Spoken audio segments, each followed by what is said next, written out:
இப்படி நம்ம எல்லாரும் ஒன்னா இருக்கிறதே நிறைய கண்ணு பட்டிருக்கோம். எல்லாம் நல்லபடியா நடந்துட்டு இருக்கும் போது நீங்க இப்படி சொல்லாம கொள்ளாம போனது எங்களுக்கு ரொம்ப வேதனையா இருந்துச்சு. எல்லாரோடவும் சந்தோஷமா இருக்கிற சூழ்நிலை வந்ததுக்கு அப்புறமும் எதுக்கு இப்படி விபரீதமான எண்ணம் உங்களுக்கு வந்துச்சு? இங்க பாரு சித்ரா, நான் கேக்குறேன்னு தப்பா நினைச்சுக்காத. உன்னை இங்க யாராவது காயப்படுத்தி பேசிட்டாங்களா? யாரும் எதுவும் சொல்லல மாமா. இது நம்ம குடும்பம், நம்ம வீடு. எல்லார் முன்னாடியும் எப்ப நீங்க செஞ்ச தப்ப உணர்ந்து மன்னிப்பு கேட்டீங்களோ அப்பவே எல்லாம் முடிஞ்சு போச்சு. இப்ப எதுக்காக இப்படி குற்ற உணர்ச்சியோடவே இருக்கீங்க?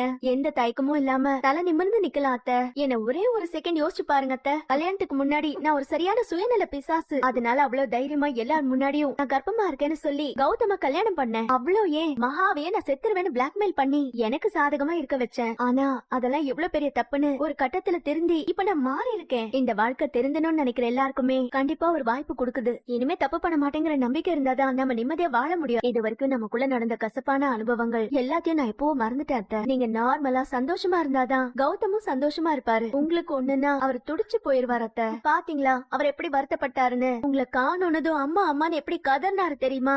அடிச்சது அம்மாவாவே இருந்தாலும் அவங்க முந்தானையிலேயே முகத்தை பதிச்சுட்டு அலற குழந்தைதான். நீங்க இல்லாம அவரால் இருக்கவே முடியாது அத்தை. உங்க பேர குழந்தை உங்க அன்புலயும் அரவணைப்புலயும் தான் வளரணும். இந்த குடும்பமே இருக்கு. நீங்க சீக்கிரமே குணமாகி வந்து உங்க பேர குழந்தைய உப்பு மூட்டை தூக்கி விளையாடணும். ஐஷு, ரொம்ப தேங்க்ஸ் ஐஷு. உன்னோட வார்த்தை ஒவ்வொன்னும் எங்க அம்மாவுக்கு மிகப்பெரிய பலத்தை கொடுக்கும். நீ எவ்வளவு நல்லவ. உன்னை போய் புரிஞ்சிக்காம நான் எவ்வளவு காயப்படுத்தி இருக்கேன். ஐஷு, என்ன மன்னிச்சிரு